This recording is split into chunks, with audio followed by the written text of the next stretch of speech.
Hello everyone, welcome back. जैसे कि हमने बोला था, from today we are going to start sociology के पेपर 1 का सिलेबस। एंड मैंने ये डिसाइड किया है कि हम थिंकर से स्टार्ट करेंगे। क्यों? क्योंकि थिंकर्स है ना, पेपर 1 का कोर कॉन्सेप्ट है। अगर आपने सारे थिंकर्स को अच्छे से समझ लिया, मतलब आपने पेपर 1 के ऊपर अपनी बहुत अच्छे से कमांड बना ली है। लोग ऐसे भी बोलते हैं कि 60, 70 और 80% जो सिलेबस है फर्स्ट पेपर का, वो अगर आप थिंकर्स पढ़ लेंगे तो उससे ही कवर हो जाता है। ऐसा नहीं है कि वो 4 चैप्टर या 5 चैप्टर पढ़ के आपका पूरा सिलेबस कंप्लीट हो गया, लेकिन वहां पे आपको जो थिंकर्स की लॉजिक है ना, उनको लगाना ही लगाना पड़ेगा। तो अगर आपने एक बार थिंकर्स को बहुत अच्छे से समझ लिया तो मतलब हाँ, मतलब आपने अमृत पी लिया ऐसे समझो फर्स्ट पेपर के लिए। तो हम ना थिंकर से स्टार्ट करने वाले हैं। अब बात मैं बता दूं, अगर इसके रिसोर्स की बात आती है तो लोग बोलते हैं कि इग्नू पढ़ो। तो यार देखो, अगर आपको स्कॉलर बनना है, फिलोसफर बनना है, तो बढ़िया इग्नू पढ़ो, रिट्जर पढ़ो, हरलंबस पढ़ो, कोई दिक्कत नहीं है। लेकिन अगर आपको यूपीएससी के पर्सपेक्टिव से करना है ना, तो ये वीडियो भी काफी है आपके लिए। और एक जो मैंने बुक बताई थी फर्स्ट वीडियो में, वो है essential sociology by Nitin Sangwan. उसका अगर आप वर्ड टू वर्ड भी पढ़ लोगे ना, तो मोर देन इनफ है। क्योंकि लोगों को लगता है कि हम यही कंटेंट पढ़ेंगे, इसको बार बार रिवाइज करेंगे और क्वेश्चन इसमें से ही आएगा। एक बार पीवाईक्यू उठा के देख लो, मैंने इसमें भी डाला हुआ है, आप लोगों को दिखाती हूँ। क्वेश्चंस वैसे नहीं आते। क्वेश्चंस इसी बेसिस पे आएंगे कि अगर आपको कोर कंसेप्ट पता है पर्टिकुलर थिंकर का, तो तब जाके आप उसको डिकोड कर पाओगे, आंसर लिख पाओगे, वरना नहीं लिख पाओगे। तो हम इसलिए थिंकर से स्टार्ट कर रहे हैं। तो हमारे वेरी फर्स्ट थिंकर है कार्ल मार्क्स। 4 और थिंकर्स हैं, वो है Emile Durkheim, Marx Weber, Talcott Parsons and R K Merton. तो इन सारे थिंकर्स को हम बहुत अच्छे से पढ़ने वाले हैं। So very first thinker is Karl Marx. So let's get started. अभी आप लोग देख पा रहे होंगे कि हमने ना यहाँ पे ये फोटो लगाई है कार्ल मार्क्स की, ये वाली जो पिक्चर है ना, ये। अब ये पिक्चर देख के आपको क्या समझ में आ रहा है? यहाँ पे तो ये कार्ल मार्क्स है, ये यहाँ पे दो इंडस्ट्रीज है। इंडस्ट्रीज का जो धुआं होता है ना, जो फ्यूम्स होते हैं, ये दो इंडस्ट्रीज हैं, ये जो फ्यूम्स होते हैं ना, फ्यूम्स से निकलना है, यहाँ पे कार्ल मार्क्स का चेहरा बन के आ रहा है। अब इससे आप क्या अंदाजा लगा सकते हो कि जो कार्ल मार्क्स है वो इंडस्ट्रीज से थोड़ा बहुत रिलेटेड है। तो हाँ, आपने सही गेस किया है। तो जो कार्ल मार्क्स है वो किससे रिलेटेड है? इंडस्ट्रीज से रिलेटेड है। इंडस्ट्रीज मतलब इंडस्ट्रियलाइजेशन से ही रिलेटेड है। इसके पहले हमें 4 कॉन्सेप्ट्स पढ़ने हैं कार्ल मार्क्स के लिए। तो very first concept is historical materialism, second concept is mode of production, third is alienation and fourth is class and class struggle. ये मेजर ब्रॉड टॉपिक्स हैं जो हमको सिलेबस में दिए गए हुए हैं यूपीएससी के, आपको ये पढ़ना है। इसके अंदर कुछ और भी चीजें हैं, आप लोगों ने सुना होगा, जैसे कमोडिटी फेटिशिज्म एंड थोड़ी एक और दो चीजें हैं, वो हम ये पर्टिकुलर टॉपिक्स के अंदर कवर करते चलेंगे। ठीक है? तो अब कार्ल मार्क्स के बारे में अगर समझना है तो हम कार्ल मार्क्स के लिए क्या बोलेंगे कि कार्ल मार्क्स जो है, जैसे हमारे स्कूल में एक टीचर नहीं होती है, जैसे टीचर आती है, वो बड़ी स्ट्रिक्ट टाइप की होती है, खड़ूस टाइप की होती है। वो आपसे बोलती है कट योर नेल्स, ऐसे हेयर स्टाइल बनाओ, इस तरीके के परफेक्ट यूनिफॉर्म पहनो। तो वो टीचर स्ट्रिक्ट जरूर होती है, वो आपको क्रिटिसाइज जरूर करती है, लेकिन क्यों करती है? ताकि आप डिसिप्लिन में रहो, है ना? तो आप कार्ल मार्क्स को वैसे ही कुछ एसोसिएट कर सकते हो कि हम कार्ल मार्क्स को क्या बोलते हैं। कार्ल मार्क्स को हम बोलते हैं फादर ऑफ कॉन्फ्लिक्ट पर्सपेक्टिव। ठीक है? तो हमेशा क्या करते हैं? क्रिटिसाइज करते हैं चीजों को। पर क्यों क्रिटिसाइज करते हैं? जैसे कैपिटलिज्म है, इंडस्ट्रियलाइजेशन है, उसको कार्ल मार्क्स ने क्रिटिसाइज किया। क्यों क्रिटिसाइज किया है? ताकि जो सोसाइटी है वो डिसिप्लिन में रहे, जो ताकि जो सोसाइटी है उसके जो लोग हैं उनका क्या है, वेलफेयर हो सके। इसलिए हम उनको कहते हैं कॉन्फ्लिक्ट पर्सपेक्टिव। तो अगर आपको कार्ल मार्क्स को याद रखना है तो हमेशा ये याद रखना कि वो ना क्रिटिसाइज कर रहे हैं। किसको क्रिटिसाइज कर रहे हैं? कैपिटलिज्म को क्रिटिसाइज कर रहे हैं ना। अब हम क्या करेंगे, जैसे कि अगर आपको किसी भी थिंकर को डिकोड करना है ना, तो आपको उसका बैकग्राउंड पता होना बहुत ही ज्यादा इंपॉर्टेंट है। फॉर एग्जाम्पल, जैसे मान लीजिए मैं एक लड़की हूँ और मेरी फैमिली बहुत ज्यादा कंजर्वेटिव फैमिली है। मैं एक कंजर्वेटिव फैमिली से आती हूँ जहाँ पे हमेशा लड़कियों को दबाया जाता है, उनकी कोई भी राइट्स नहीं है, उनको हमेशा बोला जाता है कि नहीं, ऐसे नहीं करना, ऐसे नहीं रहना। तो जब मैं आगे बढ़ूंगी या फिर जब मुझे फ्रीडम मिलेगा या फिर मैं किसी जॉब में जाऊंगी, तो मेरा मेन एरिया क्या रहेगा काम करने का, कि नहीं, मुझे ना लड़कियों के लिए काम करना है, उनको राइट्स देना है, वुमेन एम्पावरमेंट की मैं बात करूंगी। ये मेरी आइडियोलॉजी बन जाएगी। मेरी आइडियोलॉजी क्यों बनेगी? क्यों? क्योंकि मेरा बैकग्राउंड वैसा है। वो सेम सारे थिंकर्स के साथ होता है। अगर आपको थिंकर का बैकग्राउंड पता है तो आपको उसकी आइडियोलॉजी भी बहुत अच्छे से पता होगी। तो अगर हम कार्ल मार्क्स की बात करें तो उनका जो बैकग्राउंड है वो आता है यूरोप से। He is a French sociologist, वो फ्रांस से आते हैं। और जिस टाइम पे कार्ल मार्क्स ने लिखना स्टार्ट किया उस टाइम पे चल रहा था industrial revolution and French revolution. तो इंडस्ट्रियल रिवॉल्यूशन के कारण क्या हुआ, इंडस्ट्रीज आई, तो इंडस्ट्रियलाइजेशन हुआ, एंड इंडस्ट्रियलाइजेशन के कारण क्या हुआ, कैपिटलिज्म आना स्टार्ट हो गया। इंडस्ट्रियलाइजेशन एंड कैपिटलिज्म आने के कारण Europe was in huge flux. अब यूरोप फ्लक्स में क्यों आ गया, परेशानी में क्यों आ गया, क्यों, क्योंकि पहले जो लोग थे वो कहाँ पे रहते थे, विलेजेस में रहते थे, वो अपनी बढ़िया खेती किसानी करते थे, एग्रीकल्चरल सेक्टर में थे। लेकिन इंडस्ट्रियलाइजेशन के कारण अब वो कहाँ पे आ गए, इंडस्ट्रीज में आ गए लोग। क्योंकि इंडस्ट्रीज में आए तो उसके कारण क्या हुआ, अर्बनाइजेशन हुआ। अर्बनाइजेशन हुआ तो उसके कारण क्या हुआ, न्यूक्लियर फैमिलीज इमर्जिंग। अब न्यूक्लियर फैमिलीज इमर्ज होंगी तो उसके कारण बहुत सारे जो डोमेस्टिक वायलेंस के केसेस हैं वो बढ़ गए।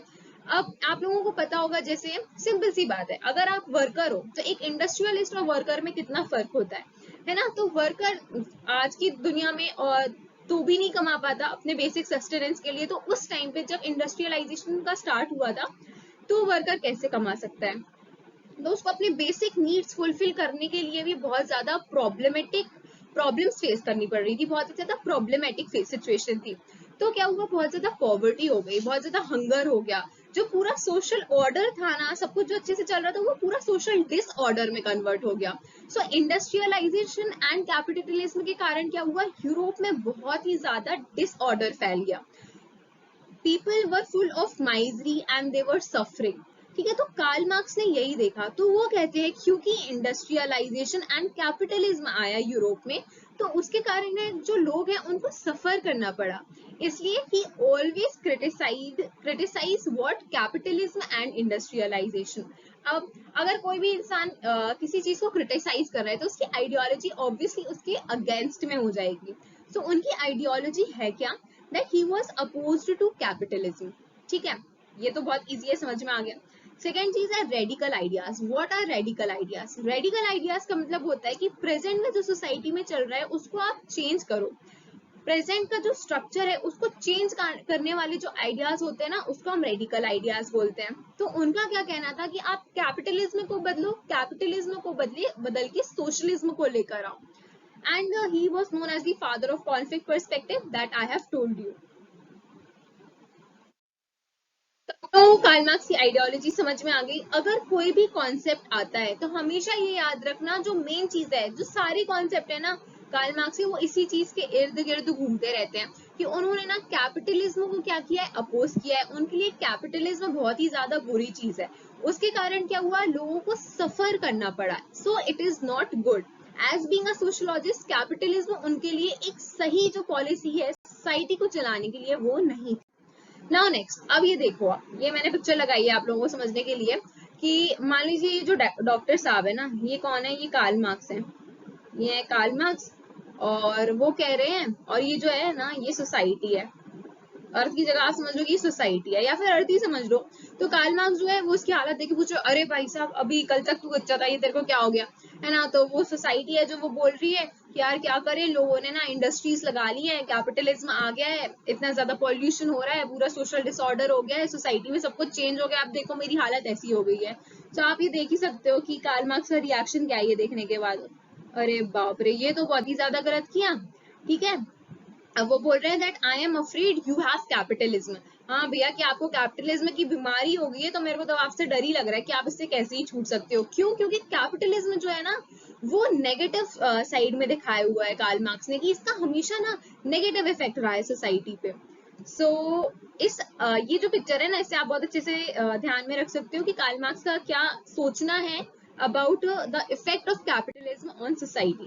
Now, there are some PYQs on Karl Marx. जैसे कि मैंने बताया that what is the Marxist concept of fetishism of commodities। ठीक है, now according to Marx, how are human beings alienated from their human potential and what does he suggest to change it। ये जो question है ना, ये जब हम alienation करेंगे ना उसके बाद हम इसको सॉल्व करने वाले हैं। Then analyze Marxian conception of historical materialism as a critique of Hegelian dialectics. अभी आपको ये नए words लग रहे होंगे, but जब हम एक बार जो सारे sociologists है उसको complete कर लेंगे, so it will be very familiar to all of you. Now evaluate Marx's ideas on mode of production. So all these questions we are going to solve, and yes, we are going to solve them. Now अब capitalism की इतनी बात हो रही है तो एक brief idea लगा लेते हैं कि कैपिटलिज्म आखिर होता क्या है. कैपिटलिज्म में कुछ कैरेक्टरिस्टिक्स हैं. First thing is profit motive, second is private property right, consumer sovereignty, freedom of enterprise, competition, income inequality. एक सिंपल से लैंग्वेज में समझें, कैपिटलिज्म है और सोशलिज्म है, दो चीजें होती हैं. कैपिटलिज्म का मतलब होता है जहां पे जो इंडस्ट्रियल सेक्टर है उसका ज्यादा हावी होना. ठीक है, वहां पे क्या होगा, काम क्यों किया जाता है, प्रॉफिट के मोटिव से काम किया जाता है. वहां डिमांड एंड सप्लाई के मोटिव से काम किया जाता है कि जिस चीज की डिमांड होगी वो ही चीज इंडस्ट्रियल सेक्टर में बनाई जाएगी. अगर जो है नई कार्स है, कार्स तो चलो बहुत उस टाइम की बात करें अगर तो हम बोल सकते हैं कि जो नया व्हाट वी शुड से कि नया जो क्लॉथिंग है, अगर क्लॉथिंग है, क्लॉथिंग में कुछ नए टाइप के कपड़े आ रहे हैं, अगर वो डिमांड में है तो इंडस्ट्रीज से वही प्रकार की जो टेक्सटाइल्स हैं वो उसी प्रकार के कपड़े बनाने वाली है जिसका डिमांड है. उसको कोई मतलब नहीं है कि सोसाइटी में लोगों के पास खाने के लिए है कि नहीं, रहने के लिए है कि नहीं. नॉर्मल, चलो एक्सपेंसिव कपड़े तो छोड़ दो, नॉर्मल कपड़े हैं पहनने के लिए या फिर नहीं, उसको उससे कोई मतलब नहीं है. तो ये आप बोल सकते हैं कि ये कैपिटलिज्म है, कि कैपिटलिज्म में लोग आएंगे, अपना लैंड खरीदेंगे, अपनी प्राइवेट प्रॉपर्टी लेंगे, कंज्यूमर की जो सोवरेनिटी है उसको ऊपर रखेंगे कि भैया कंज्यूमर को क्या चाहिए, उस प्रकार से प्रॉफिट देखते हुए वो अपना क्या करेंगे, प्रोडक्शन करेंगे एंड मार्केट में चीजों को सेल करेंगे. लेकिन इसके अपोजिशन में क्या होता है, सोशलिज्म. सोशलिज्म मतलब क्या होता है, जहाँ पे गवर्नमेंट का इन्फ्लुएंस होता है, जहाँ पे सरकार का इन्फ्लुएंस होता है, कि सरकार ग्रीड के लिए नहीं, लोगों की नीड के लिए काम करती है. अगर उसने देखा है कि जो इतना परसेंट हमारी सोसाइटी का that is suffering from hunger, तो सबसे पहले उसकी जो मेन पॉलिसी रहेगी वो क्या रहेगी कि हमको लोगों को हंगर में से बाहर निकाल के लाना है. वो आपको एमएसपी पे क्या करेगी, इंडेक्स प्राइसेस पे आपको कम दाम पे क्या करेगी, चावल देगी, आटा देगी, गेहूं देगी. क्यों, क्योंकि वो बेसिक नीड्स है, वो बेसिक नीड्स को फुलफिल करने की कोशिश करेगी. अब आप सोच लीजिए कि उस समय में क्या हो रहा था कि कैपिटलिज्म आ गया, यूरोप में कैपिटलिज्म आया, इंडस्ट्रीज आ गई, लोग क्या है अपना गांव वगैरह छोड़कर, अपनी विलेजेस को छोड़कर इंडस्ट्रियल सिटीज में आ गए, वहां पे काम करने लगे. जगह थी नहीं रहने के लिए तो झोपड़पट्टी बना ली, स्लम्स का इमरजेंस हो गया. अब स्लम्स में जो लोग रह रहे हैं उनके लिए ना प्रॉपर सैनिटेशन है, ना प्रॉपर फैसिलिटीज है. क्या फैसिलिटीज, ना पानी है पीने के लिए, ना खाना है खाने के लिए. तो आप उस समय के लोगों की जो माइजरी, जो वर्ड यूज किया गया है ना, कार्ल मार्क्स ने जो वर्ड यूज किया है माइजरी एंड सफरिंग, वो इसलिए किया गया है क्योंकि लोग आ तो गए, इंडस्ट्रियल वर्कर बन तो गए, लेकिन जो उनकी सर्कमस्टेंसेस थे वहां के रहने के, दे वर वेरी मच बैड, वो सही नहीं थे, जिसके कारण लोग ना सफर कर रहे थे. They were not even having a meal to eat. वो सिर्फ रोज, उनके लिए कोई कल नहीं था, उनके लिए आज है कि आज हमें सुबह काम करना है ताकि हम रात में खाना खा सके. तो जो इंडस्ट्रीज हैं उसका बहुत ही गंदा इम्पैक्ट हो गया था सोसाइटी के ऊपर. इसलिए जो कार्ल मार्क्स की आइडियोलॉजी है वो कहती है कि जो कैपिटलिज्म है वो सोसाइटी के लिए सही नहीं है. उनके जो आइडियाज हैं they are radical ideas and he is known as the father of conflict perspective. ये जो तीन चीजें हैं they constitute the ideology of Karl Marx. So जो नेक्स्ट लेक्चर होगा उसमें we are going to start the mode of production of Karl Marx. So I hope so कि ये सारी चीजों से आपको समझ में आया होगा कि कार्ल मार्क्स की आइडियोलॉजी क्या है. एंड आफ्टर दैट हम इसी टाइप से सारे थिंकर्स को पढ़ने वाले हैं. सो मिलते हैं नेक्स्ट वीडियो में. बाय.